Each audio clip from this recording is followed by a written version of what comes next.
Hey, this is Daniel Den, author of the new book, Ideas That Influence, that helps you discover wildly successful marketing ideas. And I am the co-creator of what we call the X Factor effect, which is all about helping people like you break through the noise in a big way. And in the episode that I did with Beate for the Business Growth Architect Show, I will reveal secret 7 elements for wildly successful marketing messages that break through the noise, which is super important in 2024 because we're all exposed to way too many ads and marketing messages. But with these 7 elements, I guarantee that your marketing message is going to pack a much bigger punch. Go there and listen to the full show now. And hello, fabulous person. Beate Gillette here. I am the host of the Business Growth Architect Show, and I want to welcome you to today's episode where we discuss how to navigate strategy and spirituality to achieve time and financial freedom. Truly successful people have learned how to master both: a clear intention and a strategy to execute that in a spiritual practice that will help them to stay in alignment and on purpose. Please enjoy the show and listen to what our guest today has to say about this very topic.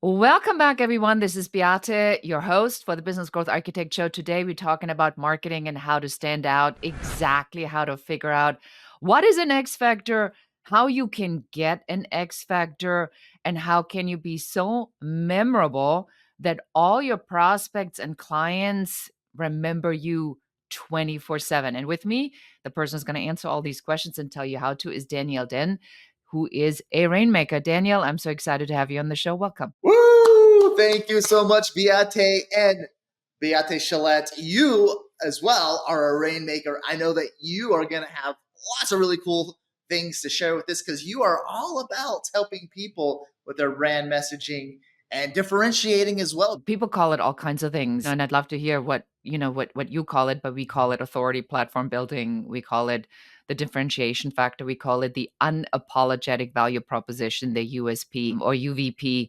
because we feel unless you give people a reason to remember you, they just won't.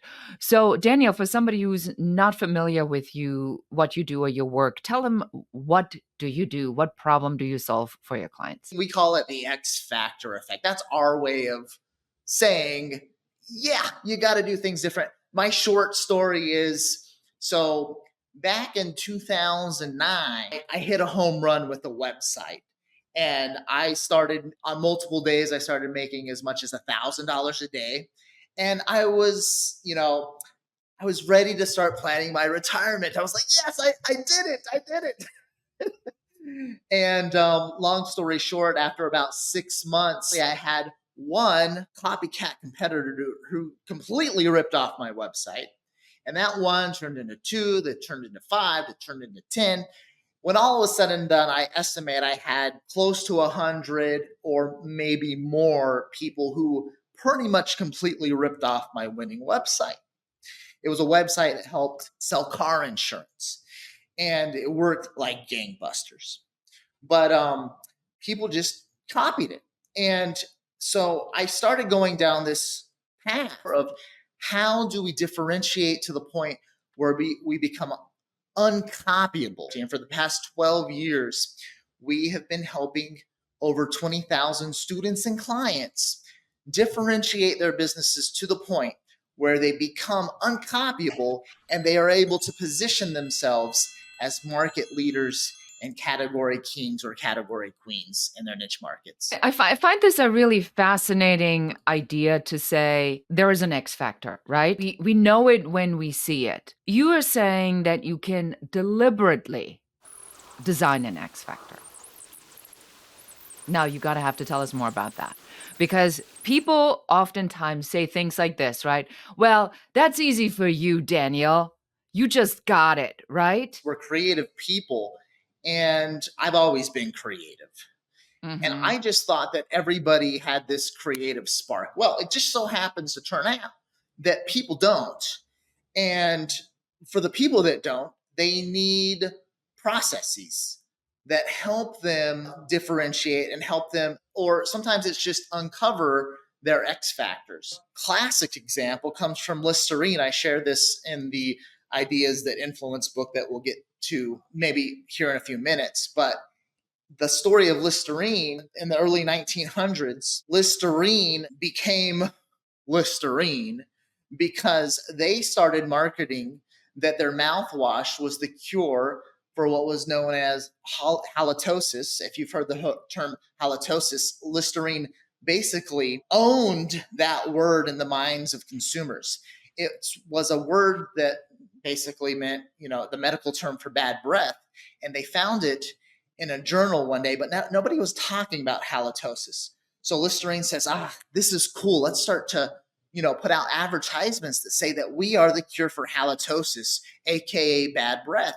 And it got to the point that Listerine owned the positioning so much in the minds of their dream customers that they were the cure for bad breath, AKA halitosis, that when any other mouthwash company in the early 1900s would say that they also were the cure for bad breath, then what would happen would they would inadvertently start creating more sales for Listerine, because in the minds of the consumers, Listerine was the cure for bad breath. And so the whole point of this is, in the case of Listerine, Listerine already knew that they were helping people with bad breath. They just started marketing it as their USP before everybody else. And they did it so well that they solidified their positioning and became known as the cure for bad breath. So half the time, we're helping our clients simply uncover USPs that they can be sharing with their dream customers that help them close more sales and help more people be attracted to them inside of their business. Another great example is Kleenex. I mean, that's a tissue, a paper tissue, right? But people say, "Do you have a Kleenex?" That's actually the brand name. So, Yeah. so every time you say, "Do you have a Kleenex?"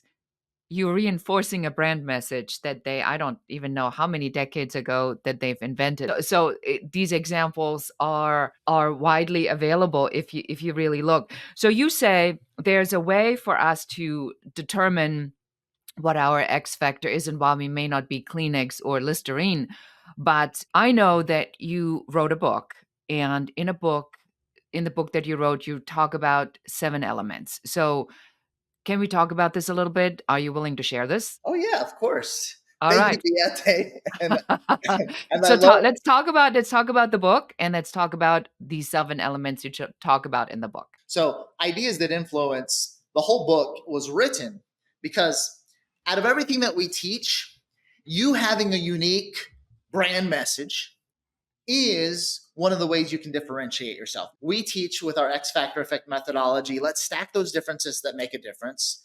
And let's have so many differences that make a difference inside of what we do that we become a unicorn. So the question is, how can we break through the noise and be that one message that people remember today? And we say, include these 7 elements and you can get there. So, as promised, What are 7 elements? You have me at the edge of my seat, Danielle. Nice lead in. Now everybody get their pen out.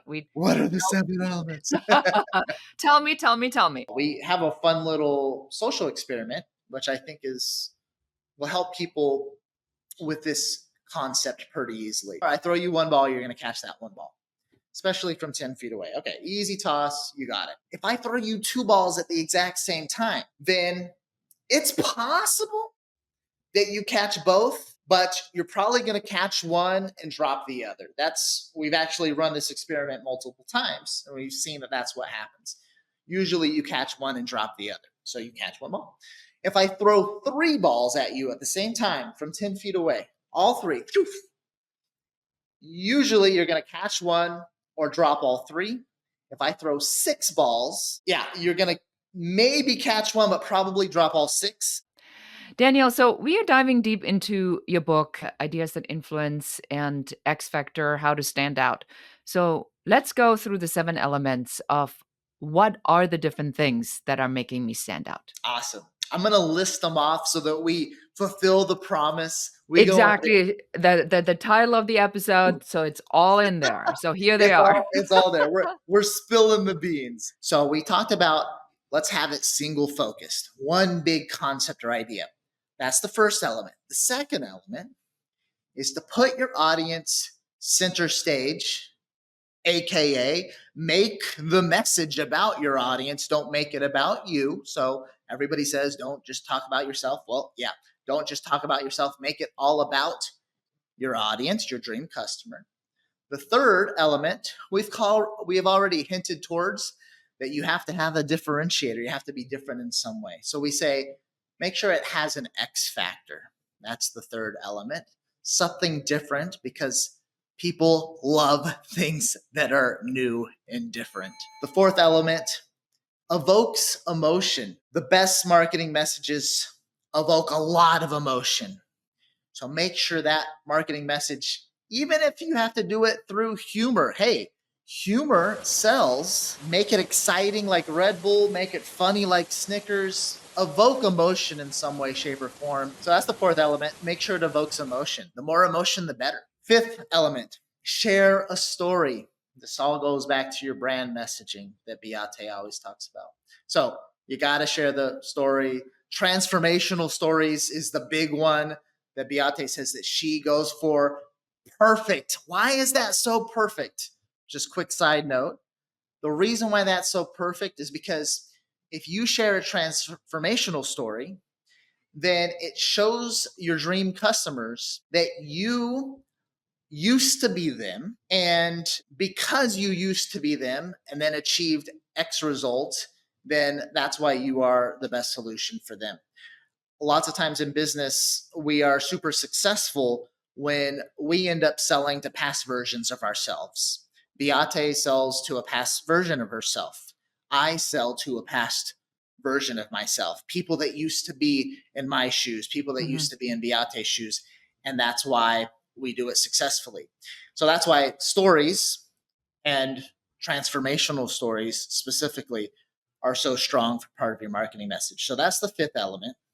The sixth element is to make sure that marketing message has sticky and shareable elements. And then the seventh element is that you want that marketing message to provide, in some way, shape, or form, an aha moment. Meaning what? You want to connect those points in people's brains where they go, okay, now I see, now I understand.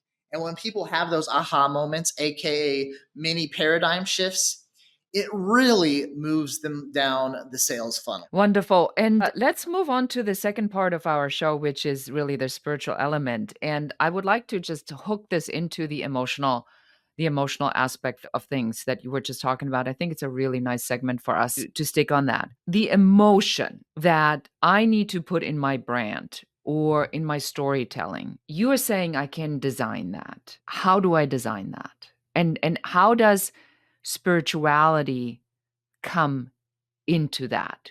Because I think we want to differentiate between a marketing technique or tactic and a real emotion. Like, how do I, you know what I mean? How do I get this on the same page so it sounds like something that comes from my heart? Yes. Well, this is why it's so important when people talk about brand and how you want to come up with your company's core values. And when you want to figure out the real purpose behind your business, that's why you don't really want to skip those steps, even though it can sound cheesy, right? But the deeper we go and the more purposeful we are, then, and the more we do it in a very authentic way, then the more that comes across in our marketing. It's very easy to see manufactured emotions in a marketing message, and sometimes big corporations get called out for it because they Mm. are being inauthentic. So the spiritual aspect then to you in how you apply this is that there comes a moment where you really need to drop on the inside and ask yourself, why am I doing this? And then hook that or bring that out. Tell us about that. Yeah, we specifically have, like, we've workshopped this with people, and this is maybe you just do it better than us, Diate, but this is like one of the hardest things to get to people at the core. But when we get to it, when we really get there, and when people get excited about why they're doing what they're doing for more purposeful reasons, it really, like, like, people talk about, like, hey, let's like split tests landing pages and stuff, and yeah, you can see like a 20% 30% jump in conversions. But when inside of your brand messaging, when you really get to the core of what you're doing and you can really resonate with your dream customers because of how authentic you're being inside of your brand values, everything that you've put together. We've seen people 3x, 4x, and even more their business because they're resonating with people on such a deep level. We Yeah. feel like that Yeah. we 100%. got you've seen that as well, Beate? Yeah, I mean, I actually think what it really is, it's a certain amount of vulnerability where, and the vulnerability gives the relatability. That's how I see it really work. I mean, you're absolutely correct. When I work with my clients, the unless there's a clear idea on why we're doing this and what the purpose behind it is, I don't think it works. And the idea can only be valuable or powerful or impactful if I can say it and everybody feels that this is really important to me. There's a difference between me saying I'm a business consultant and I help people to grow, build, and scale their business, right? You've heard this 10,000 times before.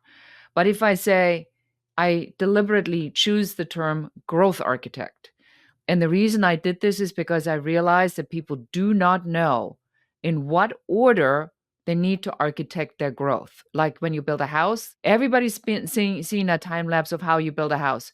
There are steps that go in order, or that house will not make it. And so growth architecture is built on the same principles. So now I'm having a story that I can tell. And then I use the analogy of helping, people land planes, because if you had 30,000 feet, that might all be all fun, but you crash eventually because you're running out of fuel. I mean, you're going to have to land somewhere. So where are we going to land? Or do you want to just take your idea and circle forever? And so with this, because this is really aligned with my experience in the market, and that's what I'm hearing you say, is you need to go deep into this part about saying, what is this about for me and then figure out a way how to put it in your marketing. But that story, or the vulnerability of the story, or why that is, and the relatability to that story is, I wasted time, I wasted money, I wasted energy. If it's not in that story, people feel like they're being sold to. But if it's in the story, they discover it alongside with you. What I've seen personally is this: it's sometimes we have to fail forward. And at first, if I'm going to be completely honest with myself, I started working with Pedro 12 years ago because I saw a blue ocean opportunity. I was all about, yeah, this blue ocean, and let's help a lot of people down in Brazil. And oh, yeah, I speak Portuguese, so this is great. That was authentically part of my why. But I'm also going to get to travel to Brazil and hang out with Brazilians a lot more. So my whys were kind of all over the place. But once we got to the point where the stories were so many that we didn't have time to read all of them, then I was like, oh my gosh, like, we are actually, because of the X Factor effect methodology and the way we are helping people, we are personally helping their economies blossom. They are making more money for themselves, and they're making more money for their family and their employees. And so we are having people like go from struggling to blossoming. And that is, I think that's when the spirituality, the thought of helping, then becomes a much larger message to helping people make an impact. And then looking at how this impact then multiplies by creating wealth for yourself by creating wealth for the people that work with you, by creating wealth for the customers you're serving. And then suddenly the thing that, you and I do, which is I think why we're so excited about this, and that's why we're here, and nobody pays us to be on this podcast. We do this because we like sharing ideas and bringing these conversations forward, and bringing more people into our universe, is because when I get this thank you note, very much like you, and we see that we literally made this happen because of something we said or did, or a tactic or strategy or an idea or some thought that suddenly, boom, blew up. There really literally is nothing better, to me, that signifies the value you bring to the world as a marketer, or as a consultant, because it is not about making the sale. It is about giving someone the tool to then go and do what they want to do better, faster, and more successful. Beautiful. Exactly. But tell us about, where can we find out more about you? Where can we get the book, and how do we get to work with you? Thank you, Beate. So our big thing in 2024 is the book plus the box experience, because we're really trying to help people. We give it away for free. We just ask you to pay shipping and handling. It costs us a lot more, a lot more than the shipping and handling that we charge for the book plus the box experience. Helps you come up with big, bold, sticky, and wildly successful marketing ideas that break through the noise, so that you can have an additional X factor inside of your business through your marketing message that helps you to become that market leader. Yes, thank you for that. And I do have the box. I did get the box, and I opened it, and I was very impressed. There was many fun little things in there that certainly will jolt your marketing brain into, oh, I can do that. Or that's not that easy. That's not that difficult to do. I could do something very easily. And for those of you who are seeing this online, you see that we have our own box up there. So when we work with clients, we ship them a box, because we want that first impression to be a powerful impression. And I think that you're really teaching that very well with a box. If for nothing else, I really recommend everybody to go take advantage of this offer, see what something like this looks like, get to know about how Daniel can help you with that. And with that, that's it for us for today. I appreciate so much, Daniel, that you were here on the show and took us through some of your marketing ideas. Thank you so much. Thank you so much, Beate. You are amazing. Thank you. All right. And that's it for us for today. Now, if you know anybody who struggles a little bit with marketing, or had these conversations about, what do I do? How do I stand out? How do I find my differentiation factor? Please share this episode with one other person today that maybe needs to hear what we talked about today. Do remember to please subscribe, leave us a comment, ask us a question. We are here for you. We appreciate you. We want you to always get value out of the show and provide you with cutting-edge information, insights, and tips and tricks about how to grow, build, and scale your business. And that's it. And with that, I sign off for today, and goodbye. So appreciate you being here. Thank you so much for listening to the entire episode. Please subscribe to the podcast, give us a 5-star review, a comment, and share this episode with one more person so that you can help us help more people. Thank you again. Until next time. Goodbye.